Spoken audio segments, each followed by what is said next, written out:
Hello everyone. पहले अपने set theory detail में पढ़ चुके हैं। अब अपने सेट थ्योरी सिर्फ एग्ज़ाम के पॉइंट ऑफ व्यू से जो इम्पोर्टेंट है वो ही करेंगे। मास्टर कैडर में आपका जो सेट थ्योरी का सिलेबस है वो ये है: सेट दे रिप्रेजेंटेशन एप, फिर type of set, empty set, finite set, infinite set, equal set. ये आपके सेट के टाइप हैं। नेक्स्ट आपके पास क्या है? सबसेट। ये टाइप ऑफ सेट्स हैं। फिर सबसेट, फिर पावर सेट और यूनिवर्सल सेट और वेन डायग्राम। वेन डायग्राम में क्या है आपके पास? यूनियन, इंटरसेक्शन, डिफरेंस, कॉम्प्लीमेंट और प्रॉपर्टीज ऑफ कॉम्प्लीमेंट सेट। और नेक्स्ट इसमें क्या है? Some basic notation of set theory. Notation पे है, जैसे सबसेट हो गया, बिलोंग्स टू हो गया, उन पे क्वेश्चन आते हैं। काउंटेबल और uncountable set, supremum and infimum of a set. Next है element of point of set theory, including properties of open set, close set और कंपैक्ट सेट। जैसे काउंटेबल अनकाउंटेबल पे मास्टर कैडर में क्वेश्चन आता ही आता है। और नेक्स्ट आपके पास नोटेशन पे क्वेश्चन आता है बिलोंग्स टू वाले और सबसेट पर। और अपने पास ओपन सेट, क्लोज सेट और कंपैक्ट सेट, इन पे भी क्वेश्चन आते हैं। ठीक है। और एक वेन डायग्राम पे क्वेश्चन आ गया और टाइप ऑफ सेट पे आ गया और रिप्रेजेंटेशन मतलब उनकी सेट बिल्डर फॉर्म और टेबुलर फॉर्म पे क्वेश्चन आ गए और सब पावर सेट पे क्वेश्चन आ गया। ठीक है, इन सब पे क्वेश्चन बनेंगे। अब अपने क्या करेंगे? सिर्फ इनके जो अपने पास की पॉइंट पे ही बात करेंगे। यदि किसी स्टूडेंट्स को ये टॉपिक डिटेल में पढ़ना है तो ये हमने +1 की प्लेलिस्ट अलग से क्रिएट की हुई है, उसमें आपको ये टॉपिक पूरा डिटेल में मिल जाएगा। इस टॉपिक पे 7 से 8 वीडियो बनी हुई हैं। आप इसमें बेसिक से, बिल्कुल बेस से आप इसको वहाँ से पढ़ सकते हो। अब इस वीडियो में अपने सिर्फ बात करेंगे इनके की पॉइंट की, जो एग्ज़ाम ऑफ पॉइंट व्यू से इम्पोर्टेंट है। देखो, सबसे पहले सेट। सेट क्या होता है? Well defined collection of distinct object. ठीक है, वेल डिफाइंड कलेक्शन होनी चाहिए। किन की होनी चाहिए? ऑब्जेक्ट की। और वेल डिफाइंड का मीन्स क्या होता है? नो कन्फ्यूजन रिगार्डिंग इंक्लूजन और एक्सक्लूजन ऑफ एनी ऑब्जेक्ट। जैसे मैं बात करूं कि आपने नेचुरल नंबर्स का सेट बनाना है, तो मैं कहूँगा कि -2 बताओ नेचुरल नंबर। -2 अपना ऑब्जेक्ट है। अब उसको देख रहे हैं कि वो अपने सेट में आएगा या नहीं आएगा। इंक्लूजन और एक्सक्लूजन में आपको कन्फ्यूजन है या नहीं है, इस पे बात करेंगे। यदि कन्फ्यूजन क्रिएट होता है तो वो वेल डिफाइंड नहीं है। यदि कन्फ्यूजन क्रिएट नहीं होता तो वो वेल डिफाइंड है। जैसे मैं कोई बात करूँ कि सेट ऑफ नेचुरल नंबर बनाना है, तो आप अलग अलग ऑब्जेक्ट नंबर चूज कर रहे हो। जैसे 2 चूज किया, 2 बताओ कि नेचुरल नंबर के सेट में आएगा या नहीं आएगा? आपको क्या आएगा? ठीक है, तो 2 क्या हो गया? बिलोंग कर गया, इंक्लूजन हो गया और आपके पास कोई कन्फ्यूजन क्रिएट नहीं हुई। और नेक्स्ट बात करूँगा -2 आपको हो गया सेट में नहीं आएगा, है ना, वो अपने क्या कर दिया? एक्सक्लूजन कर दिया। तो आप कोई भी नंबर उठाओगे तो आप सब बता सकते हो कि हाँ ये सेट में इंक्लूड करेंगे या एक्सक्लूड करेंगे। तो इसलिए सेट ऑफ नेचुरल नंबर्स क्या होगा? वेल डिफाइन होगा। ठीक है, नेक्स्ट अपने एग्जांपल देखो। एक अपने एग्जांपल लिया कि set of beautiful persons in India. तो ब्यूटीफुल पर्सन का सेट बनाना है। ठीक है, अब आप कहोगे खुद को भी हाँ मैं तो बहुत ज़्यादा ब्यूटीफुल हूँ, है ना, और किसी कोई और से पूछेंगे तो वो कहेंगे नहीं आप ब्यूटीफुल नहीं हो। तो इनमें आपके पास कन्फ्यूजन क्रिएट होगा कि कोई पर्सन टू पर्सन वैरी करेगा। इसका कोई अपने पास मेजरमेंट नहीं है ना कि अपने किसको ब्यूटीफुल काउंट करना है और किसको ब्यूटीफुल काउंट नहीं करना। तो हमेशा ये कन्फ्यूजन क्रिएट होगा, इसलिए ये वेल डिफाइन नहीं है। पहले कलेक्शन है, फिर वो क्या होनी चाहिए? वेल डिफाइन होनी चाहिए। तो फिर ये अपने उसको क्या कहेंगे कि वो सेट डिफाइन होता है। और बिलोंग्स टू और नॉट बिलोंग्स टू सिंबल, यदि वो सेट का एलिमेंट है तो बिलोंग्स टू सिंबल यूज करेंगे, यदि एलिमेंट नहीं है तो वो नॉट बिलोंग्स टू यूज करेंगे। जैसे नेचुरल नंबर की बात करूँ तो 1 2 3 4 ये आपका पास क्या है? सेट। और 1 बिलोंग्स टू n, ये आपके पास क्या है? एलिमेंट। और ये आपका क्या है? सेट। यदि एलिमेंट सेट का मेंबर है तो कौन सा सिंबल यूज होता है? Belongs to. और मैं कहूँ 0 नॉट बिलोंग्स टू n, और 0 n में नहीं है ना। बिलोंग्स टू इसका मतलब है 1 n का मेंबर है और 0 n का मेंबर नहीं है। तो ये आपको 2 सिंबल पता होने चाहिए, एक बिलोंग्स टू, एक नॉट बिलोंग्स टू, और एक वेल डिफाइंड का मतलब और एक सेट की डेफिनेशन। नेक्स्ट, सेट की 2 फॉर्म्स होती हैं, एक रोस्टर फॉर्म्स होती हैं और एक सेट बिल्डर फॉर्म्स होती हैं। रोस्टर फॉर्म क्या होती हैं कि आपके पास जितने भी एलिमेंट होंगे सबको लिस्टिंग करनी है, सेपरेट बाय कॉमास करना है और विद इन ब्रैकेट करली ब्रैकेट में जितने भी एलिमेंट है सब आ जाएंगे। तो वो कौन सी फॉर्म होती है? Roster form. और सेट बिल्डर फॉर्म में क्या होता है कि आपके पास पहले तो क्या लिखते हैं, टाइप ऑफ ऑब्जेक्ट और फिर रूल ऑफ कलेक्शन। सबसे पहले क्या लिखा जाता है? टाइप ऑफ ऑब्जेक्ट, कि आपका जो ऑब्जेक्ट है वो किस टाइप का है। ठीक है, तो ये क्या अपने पास x such that p x उनमें कोई कॉमन प्रॉपर्टी है वो होल्ड हो रही है, वो लिखेंगे। ठीक है, तो ये क्या होती है? सेट बिल्डर फॉर्म होती है। नेक्स्ट देखो, टाइप ऑफ सेट्स। इन सब के एग्जाम्पल और ये सब अपने डिटेल में पहले पढ़ चुके हैं आप। इन किसी ने भी ये अपने डिटेल में पढ़ना है तो प्लेलिस्ट अलग से बनी हुई है +1 क्लास के लिए, वहाँ 7 से 8 वीडियो हैं, वहाँ जाके आप पढ़ सकते हो। यहाँ सिर्फ अपने की पॉइंट पे बात करेंगे सिर्फ। ठीक है, ये जो क्लास है वो सिर्फ आपके पास एग्ज़ाम के पॉइंट ऑफ व्यू से है कि जिन्होंने पहले पढ़ रखा है, सिर्फ रिवीजन करनी है, उनके लिए ये सबसे बेस्ट क्लास है। टाइप ऑफ सेट्स, नेक्स्ट अपने पढ़ रहे हैं type of sets. Empty set, empty set में आपको क्या ध्यान रखना है कि हैविंग नो एलिमेंट्स, इसमें कोई एलिमेंट्स नहीं होते। एम्प्टी सेट को किस किस नेम से जाना जाता है? नल सेट और वॉइड सेट। एम्प्टी सेट को रिप्रेजेंट किससे करते हैं? फाई से, और करली ब्रैकेट ये सेट आपके पास क्या है? एम्प्टी, इसमें कोई भी एलिमेंट नहीं है। सिंगलटन सेट जिसमें having only one element. Finite set if consist of only finite number of elements, किसी सेट में फाइनाइट नंबर ऑफ एलिमेंट है 5, 10, 15, 20, तो उनको क्या कहा जाता है? फाइनाइट सेट कहा जाता है। इनफाइनाइट सेट क्या होता है? Consist of infinite number of animal, उसमें बहुत सारे एलिमेंट हैं तो उनको क्या कहेंगे? इनफाइनाइट सेट कहेंगे। यहाँ पे तो अपने बता सकते हैं कि 10, 15, 20 जितने भी हैं, 100, 200, लाख, 2 लाख, वो सब किस में काउंट होंगे? फाइनाइट सेट में। इनफाइनाइट में जहाँ आपने जैसे बताया कि नेचुरल नंबर बता सकते हो कितने हैं? नहीं, बहुत सारे हैं ना, 100 ऑन चलते रहते हैं, तो इसलिए क्या है? इनफाइनाइट सेट है। इक्वल सेट, इक्वल सेट में क्या होता है? देखो, इक्वल और इक्वलेंट में थोड़ा सा डिफरेंस है। इक्वल सेट में क्या होना चाहिए कि सेट बिल्कुल बराबर होने चाहिए। ठीक है, सेम नंबर होने चाहिए और एलिमेंट्स भी क्या होने चाहिए? इक्वल होने चाहिए। जैसे एक मैं सेट लूँ 1 2 3 4 और एक सेट मैं लिखूँ 2 1 4 3, देखो दोनों सेट बराबर हैं। इसमें कौन कौन से एलिमेंट है? 1 2 3 4, इसमें भी कौन से एलिमेंट है? 1 2 3 4, तो ये क्या है? Equal set. ठीक है, एलिमेंट भी बराबर है और इनमें काउंटिंग भी बराबर है। इक्विवेलेंट सेट क्या होते हैं? सिर्फ आपके अंदर क्या करना है? मोड का मतलब क्या होता है कि number of element in A equal to number of element in set B, they have same number of element. इसमें सिर्फ इक्विवेलेंट में किसकी बात होती है? नंबर ऑफ एलिमेंट की होती है। इक्वल सेट में नंबर भी सेम होने चाहिए और आपके पास क्या होना चाहिए? एलिमेंट भी क्या होने चाहिए? सेम होने चाहिए। ठीक है, नेक्स्ट देखो सबसेट। सबसेट में आपको क्या ध्यान रखना है?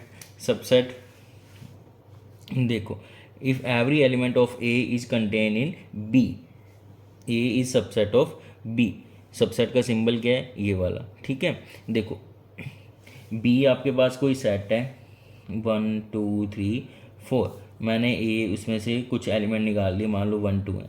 देखो क्या कहता है कि every element of A is contain in b. 1 b में है, 2 भी किसमें है? बी में। A every element of A is contain in b, तो देन अपने क्या कहेंगे? A is subset of B.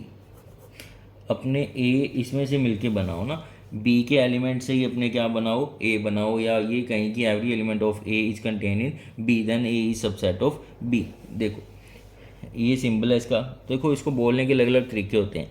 A is subset of B, ए क्या है? बी का सबसेट, या कहेंगे सबसेट की जगह क्या वर्ड यूज कर लेते हैं? Contain. A is contain in B, A is contain in B, a है वो किस में कंटेन कर रहा है? बी में, ये रहा, ये a is contain in b. Next क्या है? देखो ये इसको क्या बोल रहे हैं? अपने ए को क्या बोल रहे हैं? सबसेट। ए को क्या बोल रहे हैं? सबसेट। और बी को क्या बोलेंगे? सुपरसेट। ठीक है, तो ए इज कंटेन इन बी, देखो ए तो सबसेट है और बी क्या है? सुपरसेट है, बी इज सुपरसेट ऑफ ए। और बोलने का तरीका क्या है? बी कंटेन्स ए। नेक्स्ट अपने इसको कैसे बोल सकते हैं? बी कंटेन, बी में शामिल है कौन है? ए। बी किसको शामिल कर रहा है? ए को। और ए किस में शामिल है? बी में, मतलब दोनों का एक ही है, बोलने का तरीका अलग अलग है। A is contain in B, a b में शामिल है, बी शामिल करता है किसको? ए को। ठीक है, देखो हमेशा सबसेट है की बात करेंगे तो फाई सबसेट बनेगा ही बनेगा। जैसे बी मैंने कोई एक सेट लिया 1 2 3 4, तो मैं ए कह रहा हूँ कि अपने पास क्या है फाई मतलब एम्प्टी सेट, तो ए हमेशा सबसेट होगा बी का। क्यों होगा? देखो क्योंकि इसमें कोई एलिमेंट ही नहीं है जो इस बात को नकार रहे हो कि वो उसका सबसेट नहीं है। जैसे मैं ए की जगह सी लिखूं कि इसमें 1 2 और 4 और 6 हैं, ये लिखूं, तो सी बी का सबसेट नहीं है। क्यों नहीं है? क्योंकि सी है वो बी का सबसेट नहीं है। क्यों नहीं है? क्योंकि सी में क्या 6 एलिमेंट है जो बी में नहीं है। अपनी डेफिनेशन क्या कहती थी, इसका एवरी एलिमेंट होना चाहिए। 1 भी मिल जाएगा आपको, 2 भी मिल जाएगा और 4 भी मिल जाएगा, बट आपको 6 नहीं मिल रहा है इसमें, है ना। तो कुछ ना कुछ अपने पास एलिमेंट मिला है जो इस बात को नकार रहे हैं कि वो सबसेट नहीं है। बट यहाँ क्या कह रहे हैं कि अपने को पास कोई ऐसा एलिमेंट ही नहीं है कि जो इसको नकार सके इस बात को कि वो उसका सबसेट है। तो इसलिए अपने कह सकते हैं कि यूनिवर्सली अपने पास ओबियसली ट्रू हो गया कि ए इज सबसेट ऑफ बी। मतलब एम्प्टी सेट हमेशा क्या होता है? सबसेट होता है। एम्प्टी सेट हमेशा क्या होता है? सबसेट होता है। और subset every set is subset of itself. देखो बी सेट मैंने लिया 1 2 3 4, अब मुझे बताओ बी सबसेट है बी का। देखो 1 2 3 4 ये सब एलिमेंट आपको बी में मिलेंगे, बी के सारे एलिमेंट बी में तो होंगे, तो इसलिए obviously be every set is subset of itself. तो दो सबसेट तो बनेंगे ही बनेंगे, एक फाई और एक इटसेल्फ। ठीक है। Number of subset of a set containing N elements. किसी सेट में एन एलिमेंट्स हैं तो उसके सबसेट में कितने एलिमेंट होंगे? 2 टू द पावर एन होंगे। टोटल सबसेट बनाने हो किसी भी सेट से तो कितने बनते हैं? 2 टू द पावर एन बनते हैं। सबसेट को दो आगे डिवाइड किया हुआ है। एक सेट का नाम बोलते हैं इम्प्रॉपर, दूसरे को बोलते हैं प्रॉपर। इम्प्रॉपर सबसेट और प्रॉपर सबसेट। देखो प्रॉपर मतलब प्रॉपर हो उसमें से कुछ ना कुछ एलिमेंट। इम्प्रॉपर जैसे मैं एक सेट की बात कर रहा हूँ, ए सेट में एलिमेंट है 1 2 3 4, आपने इसके सबसेट बनाने हैं तो एक 5 बना, है ना। फिर अपने सिंगलटन एलिमेंट लेके बनाए 1, फिर सिंगल एलिमेंट 2, फिर 3 4, ऐसे सबसेट बनाएंगे तो कितने सबसेट बनेंगे total? 2 to the power n. कितने एलिमेंट है सेट में? 4, है ना। तो 2 इंटू 2 इंटू 2 इंटू 2 कितने बनेंगे? 16। तो इसके सबसेट बनाओगे कितने बनेंगे? 16 बनेंगे। जो ये 5 होता है और एक लास्ट 16 बनेगा कि चारों के चारों एलिमेंट ले लेंगे, इट सेल्फ बनेगा ये वाला। ये वाला जो सेट होता है इसको क्या बोलते हैं? इम्प्रॉपर। जो इट सेल्फ सेट होता है उसको क्या कहा जाता है? इम्प्रॉपर। और जो बाकी के 15 इसके सबसेट बनेंगे उनको क्या कहा जाता है? Proper subset. टोटल मान लो कितने सबसेट बनेंगे? 16। 16 में एक तो क्या होगा? इम्प्रॉपर, और जो बाकी के बच गए वो क्या होंगे? प्रॉपर सबसेट होंगे। तो सिमिलरली कोई भी आप सबसेट बनाओगे किसी भी सेट से तो टोटल सबसेट कितने बनेंगे? हमेशा 2 टू द पावर एन। उसमें से जो इटसेल्फ वाला सेट होगा उसको क्या नाम दिया गया है? Improper subset. और जो बाकी बच गए उनको क्या नेम दिया गया है? Proper subset. 1 और 2 to the power n minus 1। ठीक है। और नेक्स्ट देखो एक कंपेरेबल सेट भी वर्ड यूज होता है। कंपेरेबल सेट, यदि एक सबसेट दूसरे का सबसेट है तो अपने क्या कहेंगे कि इन दोनों को कंपेयर कर सकते हैं। देखो कंपेयर करने के लिए ना कोई रिलेशन होना चाहिए, कोई ना कोई अपने पास ऐसे कहें कि 2 पर्सन्स खड़े हैं, अपने कहेंगे कि हाँ एक की हाइट 5 है, एक की हाइट 4 फुट 8 इंच है ना, तो अपने किससे कंपेयर कर रहे हैं? हाइट से। तो इसलिए दो सेट को कंपेयर करना हो तो उन दोनों में कोई ना कोई रिलेशन होना चाहिए। वो रिलेशन अपने क्या काउंट कर रहे हैं कि वो उसका सबसेट है या नहीं है। यदि सबसेट है तो अपने उनको कंपेयर कर सकते हैं, यदि उनके सबसेट में नहीं है तो फिर वो कंपेरेबल सेट नहीं है। दो सेट कंपेरेबल कब होते हैं? जब वो उनमें एक दूसरे के क्या हो, ए सबसेट ऑफ बी हो या बी सबसेट ऑफ ए हो, कोई भी कंडीशन हो तो अपने क्या कर सकते हैं कि उनको कंपेरेबल सेट कहेंगे कि आप हाँ अब इनका अपने कंपेयर कर सकते हैं। ए सबसेट बी का है, बी सबसेट ए का है, देन ए इक्वल टू क्या होता है? बी। ठीक है, ये की पॉइंट है सबसेट के। क्वेश्चन बनेगा तो यहीं से बनेंगे, सिर्फ इतने में से। ठीक है, कि आपको ये सब लैंग्वेज पता होनी चाहिए कि हाँ कंटेंट का मतलब क्या है, कंटेंट का मतलब क्या है, सुपर सेट क्या है, सबसेट क्या है। चीज़ वही है, बोलने का तरीका अलग अलग है सब। ठीक है, और टोटल नंबर ऑफ सबसेट से क्वेश्चन बनता है। इम्प्रॉपर पूछ ले या प्रॉपर सबसेट पूछ ले या टोटल पूछ ले। ठीक है, और फिर कंपेरेबल सेट में वर्ड यूज आता है कि हाँ कंपेरेबल सेट है या नहीं है, तब आपको क्या चेक करना होता है? सबसेट। यदि सबसेट बन गए तो कंपेरेबल हो जाएंगे, यदि नहीं है तो फिर कंपेरेबल नहीं है। और इक्वलेंट और इक्वल सेट की बात करेंगे, a subset of b and b subset of a, then अपने पास क्या रिजल्ट आता है, a equal to b. Next देखो, ये आपके सिलेबस में स्पेशल मेंशन है कि subset of real numbers, subset of real numbers के बारे में पढ़ना, इसका क्वेश्चन आना ही आना है एग्ज़ाम में, ठीक है। देखो रियल नंबर्स क्या होते हैं, -∞ टू +∞, जितने भी नंबर हैं सबके सब क्या होते हैं, रियल्स नंबर होते हैं। आप कोई भी नंबर बोलो, √2, √3, √2, √3 या पाई ई, ये सब अपने पास क्या है, 1, 2, 1/4, 1/8, 16, ये जितने भी नंबर हैं सबके सब नंबर क्या है, रियल नंबर है, ठीक है। अब इनके सबसेट बना रहे हैं, ये रियल नंबर है, इनमें से कुछ नंबर निकाल रहे हैं अपने, ठीक है। सबसे पहले निकाल रहे हैं नेचुरल नंबर। नेचुरल नंबर कौन से होते हैं, जैसे 1, 2, 3, 4, 1 से स्टार्ट होते हैं, और जो पूरे नंबर्स होते हैं 1, 2, 3, 4, 5, 6, इसमें कोई भी अपने पास पॉइंट के बाद वाले नंबर्स नहीं है ना, 4.1, 4.2, सिर्फ पूरे नंबर है 1, 2, 3, 4 और पॉजिटिव नंबर है और 1 से शुरू हो रहे हैं, तो इन नंबर्स को क्या कहा जाता है, नेचुरल नंबर्स। पहले तो अपने 1, 2, 3, 4, फिर अपने इसमें क्या ऐड कर दिया, 0, क्या ऐड कर दिया, 0, बाकी तो नेचुरल नंबर ही है, कौन सा ऐड कर दिया, 0, तो ये क्या बन जाते हैं, होल नंबर। अब 0 ऐड किया था, बाकी नंबर थे, फिर कौन से नंबर ऐड कर दिए इसमें, नेगेटिव नंबर, तो ये क्या बन जाएंगे अपने पास, इंटीजर्स। अब रैशनल नंबर की बात करें, अब ये नंबर तो थे इसमें सब, अब इसमें डिवाइड वाले नंबर ऐड कर देते हैं, कौन कौन से, जैसे 1/2, 1/3, 4/3, 5/6, ये जितने भी नंबर हैं सबके सब इस सेट में ऐड कर देते हैं, तो कौन सा सेट बन जाता है, ये रैशनल नंबर्स, P/Q फॉर्म का नंबर। देखो P/Q फॉर्म के नंबर होते हैं, डिवाइड वाले सब नंबर होंगे, और जो डिनोमिनेटर है वो आपका 0 नहीं होना चाहिए, नॉट इक्वल टू 0 होना चाहिए, और P और Q की वैल्यू कहाँ से मिलेगी आपको, इंटीजर्स के मिलेंगी। अब मुझे बताओ कि 2 रैशनल नंबर है या नहीं है। देखो 2 को अपने क्या लिख सकते हैं, 2/1 फॉर्म का। जो P/Q फॉर्म का नंबर होते हैं वो सबके सब क्या होते हैं, रैशनल नंबर्स होते हैं। तो ये सब नंबर रैशनल नंबर तो है ही हैं, इसमें और नंबर ऐड किए हुए हैं, तो ये क्या बन गया अपने पास, रैशनल नंबर बन गया। उसके बाद होते हैं इरेशनल नंबर। इनके अलावा जो भी नंबर बचेंगे वो सबके सब क्या होते हैं, इरेशनल नंबर होते हैं।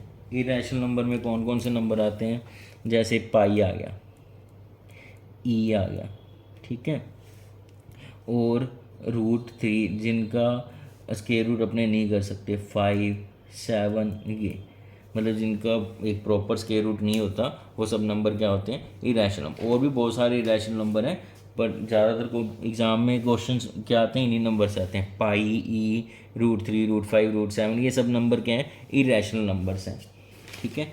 पाई है, पाई की वैल्यू आपको क्या ध्यान रखना है, पाई है वो इक्वल नहीं होता 22/7 के, पाई की वैल्यू लमसम इक्वल टू होती है 22/7 के। पाई अलग चीज़ होती है, 22 अलग होता है 7। पाई को क्या बोलते हैं, इरेशनल नंबर, और 22/7 को क्या बोलते हैं, रैशनल नंबर। और एक यहाँ से क्वेश्चन बनता है इरेशनल नंबर और रैशनल नंबर से, ठीक है। तो आपको ये याद होने चाहिए कि सबसे पहले नेचुरल नंबर है, फिर उसमें 0 ऐड कर देते हैं, होल नंबर बन जाता है, नेगेटिव नंबर ऐड कर देते हैं, नेगेटिव नंबर, और जो कंप्लीट नंबर है 2, 4, 6 ऐसे 1, 3, 5 वो ऐड -1, -2, -3 ऐड कर देते हैं, वो क्या बन जाता है, इंटीजर्स। फिर इसी में अपने P/Q फॉर्म मतलब 1/2, 1/3 वो नंबर ऐड कर देते हैं, रैशनल नंबर। हाँ, ये एक प्रोसेस होता है ना, N से W बना, W से Z बना, Z से Q बना, और Q से क्या बनता है, R बनता है। Q कॉम्प्लीमेंट अलग है, देखो Q वाले नंबर तो अलग थे, ये नंबर ऐड नहीं किए, जो बाकी बच गए नंबर वो सब क्या है, Q कॉम्प्लीमेंट है। पाई, ई, √3, √5, √7 ये सब क्या होते हैं आपके पास, इरेशनल नंबर होते हैं। देखो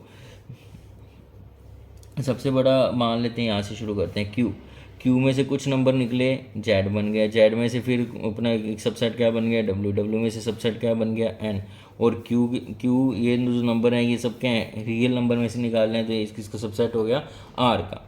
तो आपको याद रखना है N is subset of W is subset of Z, Z is subset of Q is subset of R, और जो क्यू कॉम्प्लीमेंट है वो अलग है, Q complement is subset of R. ठीक है, एन डब्ल्यू का भी सबसेट है, एन जेड का भी सबसेट है, और एन क्यू का भी सबसेट है, और एन आर का भी सबसेट है। ठीक है, नेक्स्ट आपको इन कुछ नंबर्स के बारे में पता होना चाहिए। प्राइम नंबर्स कौन से होते हैं? प्राइम नंबर कौन से होते हैं? वो नंबर जिनमें सिर्फ खुद का ही भाग जाता है या वन का जाता है, वन के अलावा वो नंबर्स क्या होते हैं? प्राइम नंबर्स होते हैं। 2, 3, 5, 7, 11, 13 ये सब के हैं प्राइम नंबर हैं। टू के डिवाइजर कौन कौन से हैं? एक तो पॉजिटिव डिवाइजर 1 और एक 2, दो ही डिवाइजर हैं। 3 के भी दो ही डिवाइजर हैं, 1 और 3। 5 के भी 2 डिवाइजर्स हैं, कौन कौन से? 1 और 5। तो इन जितने भी नंबर लिखे हुए हैं इन सबके कितने डिवाइजर्स हैं? 2 ही डिवाइजर्स हैं। एक तो इटसेल्फ है और एक 1 है, और 1 को अपने प्राइम नंबर में काउंट नहीं करते। ठीक है, और परफेक्ट नंबर क्या होता है? ए पॉजिटिव इंटीजर, कोई एक ऐसा positive integer that is equal to sum of it proper divisor. इसके जो भी प्रॉपर डिवाइजर होंगे उनके इक्वल टू होने चाहिए। जैसे 6 की बात करें, 6 के डिवाइजर कौन है?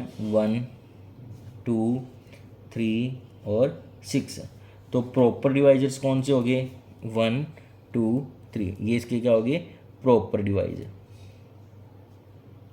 इन सब का सम करो कितना आएगा? 6। ठीक है, sum of its proper divisor equal to positive integer. ठीक है, तो वो नंबर्स के इक्वल हो जाएं तो उस नंबर को क्या कहा जाता है? Perfect number. परफेक्ट नंबर कौन से होते हैं? 6 हो गया, उसके बाद नेक्स्ट कौन सा आएगा? 28, उसके बाद नेक्स्ट कौन सा आएगा? 496। तो 100 तक सिर्फ दो ही परफेक्ट नंबर होते हैं, कौन कौन से? 6 एंड 28। ठीक है, नेक्स्ट देखो पावर सेट। पावर सेट में क्या ध्यान रखना है? पावर सेट से क्वेश्चन आता ही आता है। देखो पावर सेट में ना 2 ही 3 बातें हैं जिनमें क्वेश्चन बनता ही बनता है। ठीक है, collection of all possible subset of a set ए। जितने भी सबसेट बनेंगे सबको इकट्ठा करके दोबारा सेट बनाएंगे कलेक्ट करके, तो वो क्या बन जाता है? पावर सेट बन जाता है। ठीक है, नेक्स्ट पावर सेट में देखो आपने प्रैक्टिस क्या करनी है। सबसे पहले सेट क्या लेना है? एम्प्टी सेट, उसका पावर सेट बना के देखना है क्या बनेगा। फिर एक एलिमेंट लेना है, उसका पावर सेट बनाना है। फिर 2 एलिमेंट लेने हैं, उसके पावर सेट बनाना है। तो ये प्रैक्टिस करनी है आपने, इनके पावर सेट बना के देखने हैं। ठीक है, तो देखो सबसे छोटा सेट कौन सा अपने पास? Empty set. इसका पावर सेट बनाओगे ना तो पावर सेट में सिर्फ एक ही एलिमेंट आएगा, कौन? सेट खुद आएगा। ठीक है, और जब सिंगलटन एलिमेंट लोगे तो पावर सेट में एक तो एम्प्टी सेट आएगा, फिर एक नेक्स्ट सिंगलटन 1 आएगा। और 2 एलिमेंट्स लोगे तो पावर सेट में कौन से एलिमेंट आएंगे? पहले तो एम्प्टी आएगा, फिर सिंगलटन एलिमेंट वाले सेट आएंगे, फिर 2 एलिमेंट्स वाले सेट इटसेल्फ आएगा। तो ये बनेंगे। ठीक है, तो आप इनको ध्यान से देखोगे कि पावर सेट में कोई भी एलिमेंट नहीं है तो पावर सेट में कितने एलिमेंट हुए? 1। सेट में 1 एलिमेंट है तो पावर सेट में कितने हुए? 2। और सेट में 2 एलिमेंट है तो पावर सेट में कितने एलिमेंट हुए? 4। ठीक है, तो सबसेट की कलेक्शन ही है। ठीक है, देखो पावर सेट एम्प्टी है, सेट आपका एम्प्टी है तो पावर सेट में सिर्फ एक ही एलिमेंट होगा। लिखने का तरीका क्या है कि सेट में अपने क्या लिखते हैं? सबसेट क्या होगा इसका? कि इटसेल्फ ही बना है ना, तो ये 5 लिखो या ये लिखो, दोनों सिमिलर एक ही बात है। और सेट 5 है ना, तो ये लिखने का तरीका ही। सेट में सिंगलटन एलिमेंट है तो 2 सबसेट बनेंगे, और 2 एलिमेंट है तो सेट पावर सेट में कितने एलिमेंट बनेंगे? 4 सबसेट बनेंगे, 4 एलिमेंट बनेंगे, या टोटल नंबर ऑफ सबसेट कितने बनेंगे? 4। देखो फॉर्मूला याद रखना है पावर सेट में कि सेट में n एलिमेंट है तो पावर सेट में कितने एलिमेंट होते हैं? 2 to the power n। Power set में कितने एलिमेंट होते हैं? 2 टू द पावर n। देखो पावर सेट कभी भी खाली हुआ, पावर सेट में नंबर ऑफ एलिमेंट 0 नहीं, पावर सेट में कम से कम एक एलिमेंट जरूर होता ही होता है। Power set of any set can never be empty. अपने सबसे छोटा सेट लेके देख लिया, उसका भी पावर सेट बनाएंगे तो कम से कम एक एलिमेंट आएगा ही आएगा। तो power set of any set can never be empty, या इसकी जगह अपने ये लिख सकते हैं कि पावर सेट की कार्डिनलिटी होती है, जो नंबर ऑफ एलिमेंट होते हैं वो क्या होंगे उसमें? ग्रेटर देन इक्वल टू 1, या तो 1 होंगे या 1 से ज़्यादा होंगे, 0 कभी भी नहीं हो सकते, मतलब एम्प्टी नहीं बन सकता पावर सेट कभी। Power set of any set have at least 1 element, उसके पास 1 एलिमेंट होगा ही होगा। और एक आपको रिजल्ट क्या याद रखना है कि पावर सेट में कि ए यूनियन बी, 2 सेट की यूनियन करेंगे। देखो ध्यान से समझो इसको कि ए सेट में 1 एलिमेंट है और बी सेट में 2 एलिमेंट है। पावर सेट क्या बनेगा ए का, एक तो इसमें फाई आएगा और एक सिंगलटन एलिमेंट अपने पास सेट इटसेल्फ आ जाएगा, और पी बी में क्या आ जाएगा, फाई आ जाएगा और 2 आ जाएगा। अब इन दोनों की यूनियन करके बताओ, ए यूनियन बी। ठीक है, यूनियन में क्या होता है, सारे एलिमेंट इकट्ठे करके लिखने हैं आपको 1 और 2। अब इसका बनाते हैं ए यूनियन बी वाले सेट का पावर सेट। इस सेट का पावर सेट बनाओ, क्या बनेगा, 5 1 2 और 1 2। अब एक और मुझे ये बताओ, P A union P B क्या होगा, P A union P B क्या होगा। पी आपने बना लिया, पी बी बना लिया, अब इनका यूनियन करो, 5 1 और 2, सारे एलिमेंट इकट्ठे करके लिखने और रिपीट नहीं करना। और मुझे बताओ, पी ए यूनियन बी की इक्वल है, नहीं, ये है ये है ये है, ये वाला एलिमेंट है, ये नहीं है, ये ए यूनियन बी में तो आएगा, power set of A union B में आएगा, पर power set of A union power set of B में नहीं आएगा। तो आपको ध्यान रखना है कि यूनियन में ये प्रॉपर्टी फेल हो जाती है। P A union B equal not equal to P A union P B. ठीक है, तो पावर सेट में क्वेश्चन सिर्फ 2 ही तरीके से बनेगा, या तो ये प्रॉपर्टी पूछ लेगा कि हाँ इक्वल टू आएगी या नॉन इक्वल टू आएगी। सेकंड क्या पूछ लेगा, number of element. Number of element में क्वेश्चन आगे बनते कैसे हैं कि पावर सेट एम्प्टी हो सकता है, पावर सेट में कम से कम एक एलिमेंट होगा या नहीं होगा ना, तो ये इससे क्वेश्चन मिलेगा। तो पावर सेट कभी भी एम्प्टी नहीं होता, पावर सेट में कम से कम एक एलिमेंट जरूर होगा ही होगा। अच्छा, नेक्स्ट देखो यूनिवर्सल सेट, ये बेसिक डेफिनेशन है। यूनिवर्सल सेट क्या होता है, एक ऐसा सेट होता है कि जो बाकी सब सेट को क्या करता हो, कंटेन करता हो, उस सेट को क्या बोलते हैं, universal set. If all the set consider are subset of a set, मान लो आपको 3-4 सबसेट दिए हुए हैं, ए दे दिया, बी दे दिया और सी दे दिया, इन सबको कंटेन करने वाला, जैसे ए में 1 एलिमेंट है, बी में 2 है और सी में 3 एलिमेंट्स है, तो इन सबको कंटेन करने वाला एलिमेंट सेट कौन सा होगा, 1 2 3। एक ऐसा सेट जो बाकी सबको क्या करता हो, कंटेन करता हो, उस सेट को क्या कहा जाता है, यूनिवर्सल सेट कहा जाता है। ठीक है, और वेन डायग्राम में क्या होता है, जो यूनिवर्सल सेट होता है उसको किससे रिप्रेजेंट करते हैं, रेक्टेंगल से, और इसके जो सबसेट होते हैं उसको किससे रिप्रेजेंट करते हैं, सर्कल से। ठीक है, और इसके अंदर जो एलिमेंट्स होते हैं वो किससे रिप्रेजेंट करते हैं, पॉइंट से। ये आपका यूनिवर्सल सेट है। ठीक है, और फिर अपने इसमें नेक्स्ट अपने पढ़ेंगे इंटरसेक्शन यूनियन। ठीक है, चलो नेक्स्ट देखो, यूनियन ऑफ 2 सेट्स। देखो वेन डायग्राम तो आपको सब डिटेल में अपने पहले जो वीडियो है वह पढ़ चुके हैं, मैं रिपीट कर देता हूँ थोड़ा सा कि यूनिवर्सल सेट है, आपके पास 2 सेट हैं, A union A and B. तो यूनियन वाला पार्ट कौन सा होता है, ये सब, इसको बोलते हैं ए यूनियन बी। और इंटरसेक्शन वाला पार्ट कौन सा होता है, जो दोनों में कॉमन हो, ये वाला पार्ट है। ठीक है, देखो आपको याद क्या रखना है, ए यूनियन बी को और बोलने के तरीके क्या हैं, ए और बी, इधर ए और B, at least one of them A and B.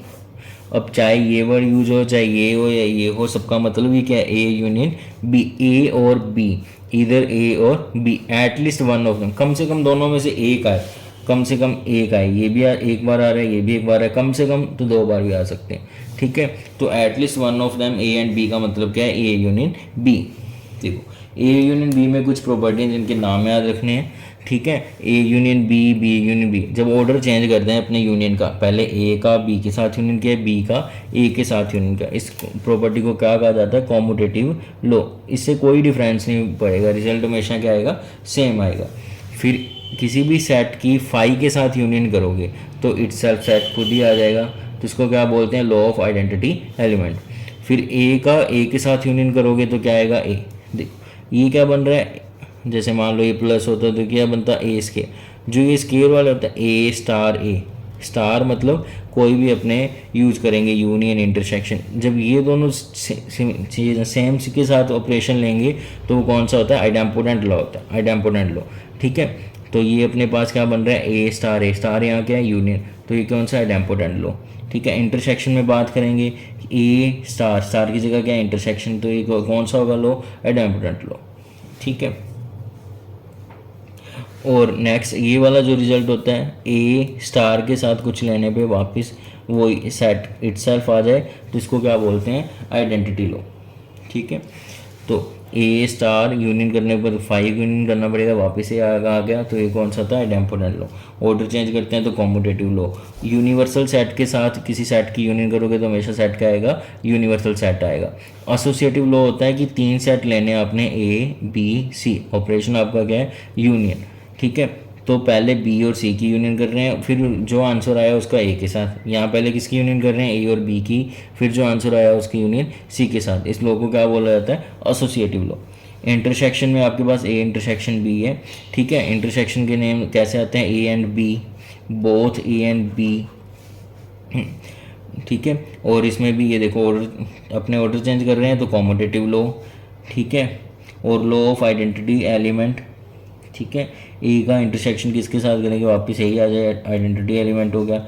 ये ए स्टार, ये ए स्केयर बन गया, तो वापस आइडेम्पोटेंट लॉ हो गया, एसोसिएटिव लॉ हो गया। ठीक है,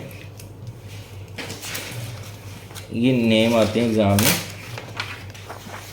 में। नेक्स्ट आता है एसोसिएटिव लॉ, एसोसिएटिव लॉ हो गया, और नेक्स्ट है डिस्ट्रीब्यूटिव लॉ। डिस्ट्रीब्यूटिव लॉ देखो क्या है, ये यूनियन और इंटरसेक्शन दोनों ऑपरेशन यूज होंगे इसमें, इंटरसेक्शन और union, A intersection B union C. देखो इसको अपने ऐसे भी कर सकते हैं, A dot B plus C. तो कैसे करते थे, ए की बी से मल्टीप्लाई और ए की सी से मल्टीप्लाई, ये लिखते थे a dot B plus a dot c. Similarly a intersection b, a की इंटरसेक्शन पहले बी के साथ, फिर ए की इंटरसेक्शन किसके साथ, सी के साथ, और दोनों में क्या आ जाएगा, यूनियन। ये कौन सा लॉ है, डिस्ट्रीब्यूटिव लॉ। नेक्स्ट आता है complement of a set. Complement of a set मतलब ए को छोड़ के बाकी जो एलिमेंट आएंगे यूनिवर्सल सेट में, वो कॉम्प्लीमेंट ऑफ ए सेट होता है। Set of all those element of U which are not in set A. इसका वेन डायग्राम क्या होता है, ए कॉम्प्लीमेंट का, ये पास ए सेट है, जो यूनिवर्सल सेट के एलिमेंट जो ए के एलिमेंट नहीं है, जो बाहर वाले एलिमेंट है, वो क्या होता है आपका ए कॉम्प्लीमेंट। ठीक है, ए कॉम्प्लीमेंट को सिंबल ए के ऊपर से भी लिख सकते हैं पावर में, ए टू द पावर डैश भी लिख सकते हैं, और इक्वल टू ए डैश का मतलब होता है यूनिवर्सल सेट में से ए को बाहर करना। ठीक है, यू माइनस ए, ये इसके सब सिंबल है। ठीक है, इसमें देखो ये आपके सिलेबस में स्पेशल मेंशन है properties of complement of a set, ये आपको ध्यान से याद रखनी है सारी प्रॉपर्टी। तो ए का यूनियन ए कॉम्प्लीमेंट, ये ए है, ये ए कॉम्प्लीमेंट है, इनका यूनियन करोगे तो क्या बन जाएगा, यूनिवर्सल सेट। फिर नेक्स्ट प्रॉपर्टी है कि ए का इंटरसेक्शन लेना है अपने ए कॉम्प्लीमेंट के साथ, ये ए है, ये कॉम्प्लीमेंट है, दोनों में कुछ ही कॉमन होगा नहीं, क्या आएगा 5। ठीक है, देखो क्वेश्चन कहाँ से बनता है, डी मॉर्गन लॉ से। ठीक है, ए यूनियन बी का कॉम्प्लीमेंट, देखो कॉम्प्लीमेंट है ए का कॉम्प्लीमेंट, यूनियन किस में कन्वर्ट हो जाता है, इंटरसेक्शन में, और बी का कॉम्प्लीमेंट क्या आ जाए, B complement. A complement intersection किस में कन्वर्ट हो जाएगा, यूनियन में, यूनियन किस में कन्वर्ट हो जाता है, इंटरसेक्शन में। तो ये कौन सा लॉ होता है, डी मॉर्गन लॉ। और डबल कॉम्प्लीमेंट करने पे अपने पास सिमिलर सेट वही आ जाएगा, इसको क्या बोलते हैं, कॉम्प्लीमेंशन लॉ। ये कॉम्प्लीमेंट लॉ होता है और ये कॉम्प्लीमेंशन लॉ होता है। और 5 का कॉम्प्लीमेंट यूनिवर्सल सेट होता है, यूनिवर्सल सेट का कॉम्प्लीमेंट क्या होता है, 5 होता है। नेक्स्ट देखो difference of a set. Difference of a set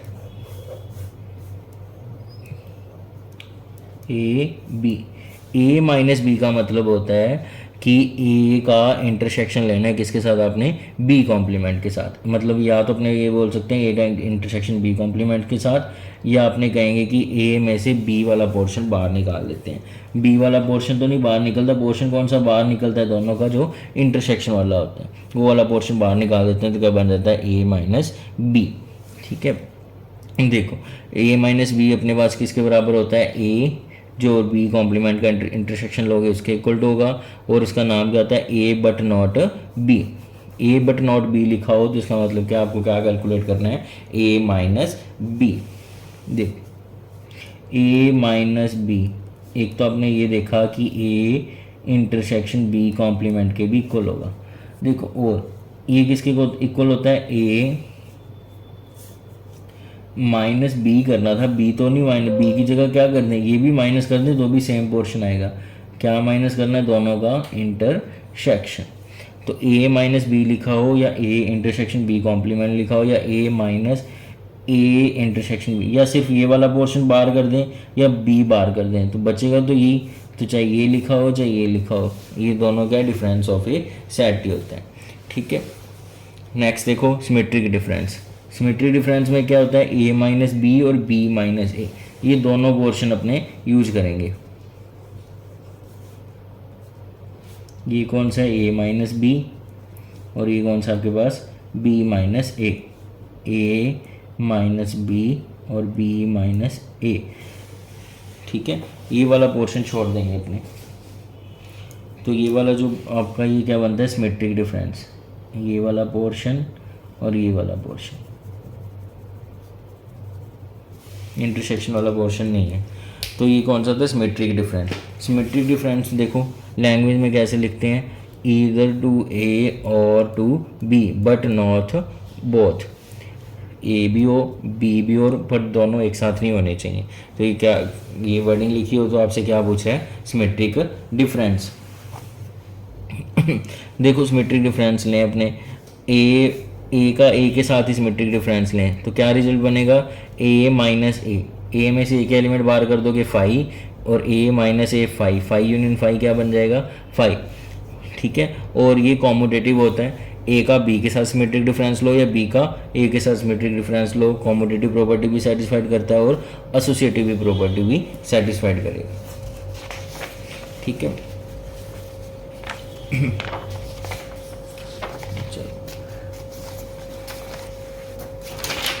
देखो ये अपने जो पढ़ी है इतनी सारी प्रॉपर्टी सेट के बारे में, ठीक है, इन्हीं से क्वेश्चन आएगा, इसके बाहर क्वेश्चन नहीं जाएगा। बाकी अपने इस पे क्वेश्चन प्रैक्टिस करेंगे।